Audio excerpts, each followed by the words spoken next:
अस्सलाम वालेकुम, मैं हूं डॉक्टर शेख उमर सऊद और आज मैं आपको कैंट की रिपर्टरी पढ़ना सिखाऊंगा और बहुत ही आसान तरीके से हम इसको पढ़ना सीखेंगे। और अगर आपको कैंट की रिपर्टरी पढ़ना आती है तो आपको किसी भी डॉक्टर से पूछने की ज़रूरत नहीं है। अक्सर स्टूडेंट्स और जो न्यूली डॉक्टर बनते हैं वो बहुत परेशान होते हैं जब उनके पास केस आता है, और ख़ास तौर पर जब आपके पास केस ऐसा है जो बहुत ज़्यादा पेचीदा हो, जिसके बहुत सारे सिम्टम्स हो, तो उसको ढूंढना बहुत मुश्किल है।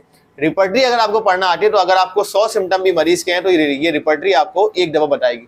सबसे अच्छी रिपर्टरी कैंट रिपर्टरी ही है, इसमें कोई शक नहीं, और ये फाइनल ईयर के हमारे सिलेबस में भी मौजूद है। सबसे पहले क्या करना होता है, आप देखें, अगर रिपर्टरी में देखें तो इसके जो है वो इंडेक्स वगैरह है, और इसमें अगर आप दवाओं को गौर से देखें तो दवाएं 3 तरीके से लिखी हुई हैं, बोल्ड, इटैलिक और सिंपल। बोल्ड का मतलब ये फर्स्ट ग्रेड रेमेडी है, इटैलिक का मतलब ये सेकंड ग्रेड रेमेडी है, और सिंपल का मतलब ये थर्ड ग्रेड रेमेडी है। बोल्ड का मतलब ये भी है कि ये जो सिम्टम है, ये बोल्ड वाली दवा इसको 100% जो है वो कवर करती है। इटैलिक का मतलब है ये दवा इसको 75%, और सिंपल का मतलब है ये दवा इसको 50% कवर करती है। तो अब हम सबसे पहले अच्छा, इसकी जो जबान है, वर्डिंग है, इसको हम जो है वो कहते हैं रूब्रिक। पहले क्या करना होता है, ऑब्वियसली पेशेंट आपको उर्दू में केस बताएगा और उस केस के बाद हमें उसकी रूब्रिक बनानी है। तो पहले हम केस देखते हैं और उसके बाद हम उसकी रूब्रिक बनाते हैं। अच्छा जी, ये पहला केस मैंने यहाँ पे लिखा है। एक बच्चा है, आप सभी लिख सकते हैं जो सामने बैठे। एक बच्चा है जिसकी उम्र 12 साल है। पढ़ते वक्त उसका सर घूमता है, गुस्से की वजह से सर में दर्द होता है, और पढ़ते वक्त उसकी आंखों में दर्द होता है। इसके साथ साथ उसकी बीनाई कम हो रही है और पखाने की जगह पे उसको खारिश है। अब हमें सबसे पहले क्या करना है, इसकी रूब्रिक बनानी है। ठीक है, अच्छा, रूब्रिक कैसे बनती है? पहला तो ये एक बच्चा जिसकी उम्र 12 साल है, इसकी तो कोई रूब्रिक नहीं बनेगी।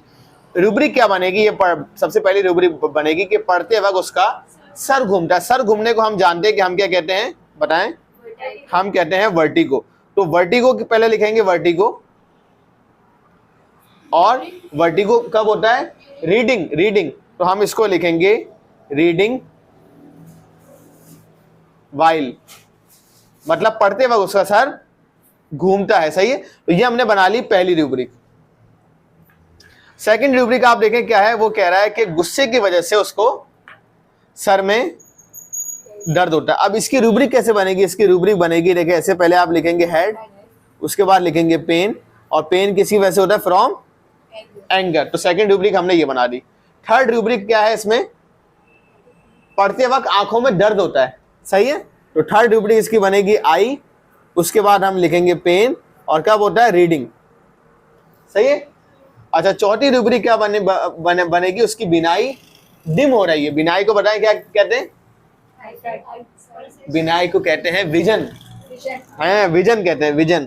तो ये हम लिखेंगे विजन, और इसके बाद हम लिखेंगे डिम।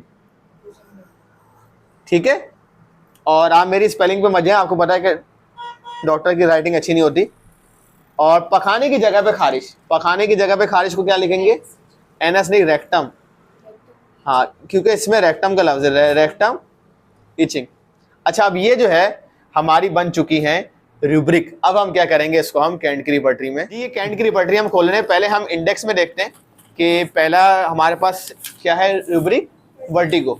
ये देखें, इंडेक्स में पहले देखें वर्टिगो का कहाँ पेज नंबर है, ये रहा 96। तो 96 पे जाएंगे, पेज नंबर 96, ये रहा 96। अच्छा, 96 पे वर्टिगो आ गया। वर्टिगो के आगे क्या सिम्टम है? Reading while. अब हम रीडिंग की सिम्टम देखेंगे कि रीडिंग कहाँ है। वैसे हम ABCD से देख सकते हैं। सही है, स्टार्टिंग से जाएंगे थोड़ा सा। अच्छा, ये जो रूब्रिक के अलावा छोटा छोटा लिखा हुआ है ना, ये कहलाती है सब रूब्रिक। तो बाद दफा रूब्रिक में हो सकता है ना हो, सब रूब्रिक में हो। इसको ध्यान से देखते जाए बेटा, ये छोटी छोटी हेडिंग्स को देखें। अच्छा जी, ये रीडिंग वाइल हम ढूंढ रहे हैं और हमें मिल चुका है रीडिंग वाइल। ठीक है, तो रीडिंग वाइल मिलने के बाद हम सबसे पहले इसका पेज नंबर नोट कर लेंगे। इसका पेज नंबर है 102। ठीक है, अब हम दूसरे सिम्टम पे जाएंगे, वो है हेड की तरफ। ठीक है, तो पहले उसी तरह हम इंडेक्स में जाएंगे, और इंडेक्स में जाने के बाद हम इसका पेज नंबर देखेंगे। हेड का पेज नंबर क्या है जनाब? 107। तो हम 107 पे खोलेंगे।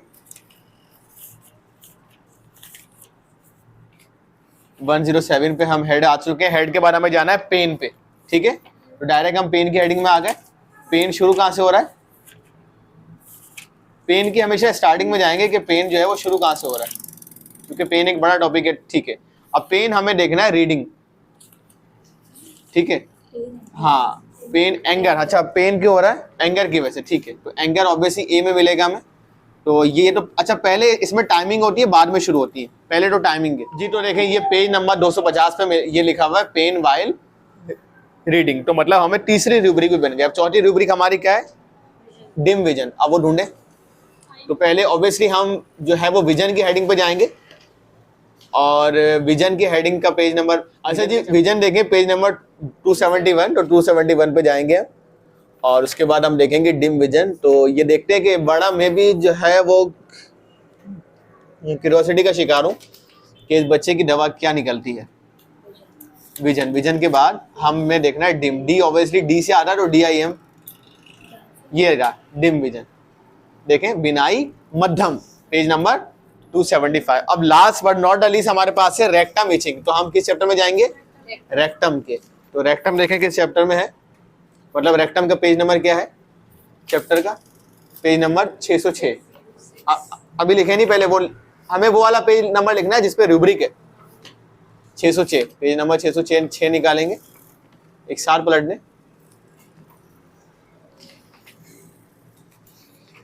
606। अच्छा रेक्टम, चूंकि हम रेक्टम में ही हैं तो हम डायरेक्टली इचिंग देख लेते हैं। हाँ रेक्टम में ही है ना, ये देखें ना ये चैप्टर है रेक्टम, तो हम डायरेक्टली इचिंग देख लेते हैं। इचिंग ऑब्वियसली आई से आएगा, तो IGHI ये क्या है, इनएक्टिविटी। ये रहा पेज नंबर 262। अब जब सारी चीजें हमने ढूंढ ली हैं तो अब हम बनाएंगे इसका चार्ट। अब बारी है चार्ट बनाने की। अच्छा चार्ट ऐसे बनेगा कि पहले आपने हेडिंग डालनी है रूब्रिक की। अब हमारे पास रूब्रिक की तादाद क्या है, 5 रूब्रिक है, तो उसके बाद 5 लाइनें खींचने ऐसे करके, ठीक है। हमारे पास 5 रूब्रिक थी तो हमने 5 लाइनें बना दी, ठीक है। अब यहाँ पे लिख दें फर्स्ट रूब्रिक, आप चाहें तो लिख भी सकते हैं वर्टिगो, ठीक है। और सेकंड रूब्रिक क्या थी, हेड पेन। अच्छा उसके नीचे था कि आई में डर था, रीडिंग वाइल। मतलब आप शॉर्ट में लिख सकते हैं, पूरा लिखना जरूरी नहीं है, पूरा लिखना जरूरी नहीं है। इनको दवाइयां बताएं, बोल्ड वाली बताएंगे तो। हाँ बोल्ड वाली। अब यहाँ पे हमने दवाइयां लिखनी है, तो हम दवाइयां बताते हैं आपको, एक सेकेंड। हम अब दवाइयां लिखेंगे। सबसे पहले आप लिखें, रीडिंग वाइल में लिखी हुई है ammonium carb, ammonium carb AM और स्लैश डाल के C। उसके बाद हमारे पास है अर्जेंटम मेट, आर्निका और कुपरम मेट, ग्रेफाइट, सही है, और स्टेनम मेट लिखें, और फाइसोस्टिग्मा, PHYS लिख दें, सही है। अब हम अगली रूब्रिक में से कुछ दवाइयां लिखेंगे। दाल चावल, हाँ बन। अब आप इसको भी दिखाएं जरा कि ये देखेंगे एंगर फ्रॉम में जो दवाइयां हैं ना, इनको हम लाइन से लिखेंगे, खास तौर पर जो इटैलिक है, सही है। अच्छा तो आप लिखें natrum mur, nux vomica, staphysagria, ignatia amara, chamomilla, lycopodium, kali carb, bryonia, sepia, aconite. अच्छा जी अब नेक्स्ट स्टेप ये है कि हमने खोल लिया है ये पेज नंबर जहां पे वर्टिको लिखा हुआ है, आप देखें रीडिंग वाइल। हाँ अब हम इससे दवाइयों को मैच करेंगे। मैं आपको बताऊं कि जो दवाइयां बोल्ड में है ना उनका नंबर होता है 3, जो दवाइयां इटैलिक में आप गौर से देख सकते हो उसका नंबर है 3, और जो सिंपल है उसका नंबर है 1। अब ये स्टूडेंट इससे है ना पूछेगी कि नंबर क्या है। जो बोल्ड में उसका नंबर है 3, जो इटैलिक में उसका नंबर है 2, और जो सिंपल में उसका नंबर है 1, सही। अब ये जो बची है ये इससे पूछेगी कि भाई बताओ कि ये दवा जो है इसका नंबर क्या है। पहली मेडिसिन क्या है, ये है 2, इटैलिक में लिखा है, अर्जेंटम म्योर, वो है 1, arnica 2, cuprum met 2, graphite 2, stannum met 1, physostigma, physostigma, वो भी 1 है। नेट्रम्योर, नेट्रोम्योर जो है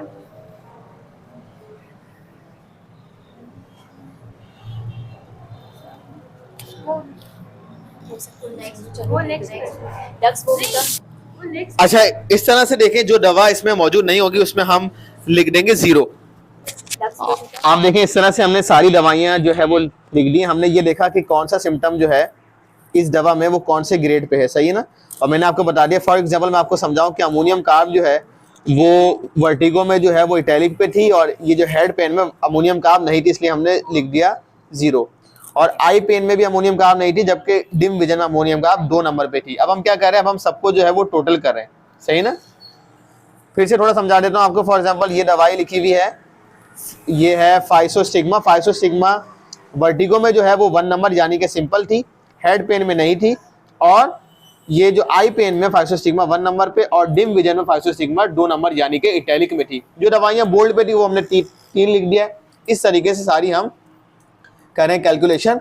और अब मैं भी जो है वो क्यूरियस हूँ कि कौन सी दवा हमारी आती है। जिस दवा का सबसे ज़्यादा नंबर होगा कैलकुलेट करने के बाद, वो इसकी सिंगल रेमेडी होगी। तो आप देखें कि रिपर्टरी हमें सिंगल रेमेडी दिखाती है।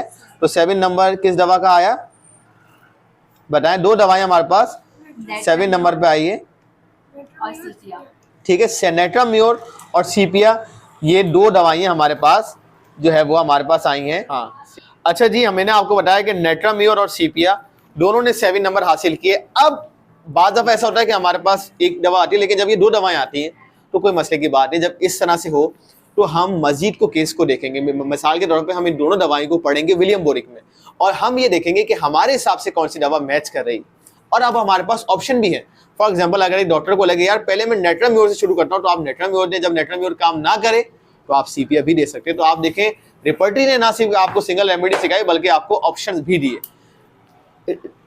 रिपर्टराइज हमेशा जो है वो जब किया जाता है जब केस जो है वो क्रॉनिक हो या बहुत सारे सिम्टम्स हो, ठीक है। एक्यूट कंडीशन में आप रिपर्टराइज नहीं करते। फॉर एग्जांपल, कोई मरीज है उसको चोट लग गया अचानक, तो उसको तो आर्निका ही देंगे। लेकिन जब केस बड़ा होगा तो हम रिपर्टराइज करेंगे और उसके बाद सिंगल रेमेडी देंगे। उम्मीद है कि आपको ये रिपर्टरी की वीडियो समझ आई होगी। ज़रूर इसको लाइक करें, सब्सक्राइब करें और दोस्तों के साथ शेयर करें। और कोई सवाल हो तो कमेंट सेक्शन में पूछें। शुक्रिया।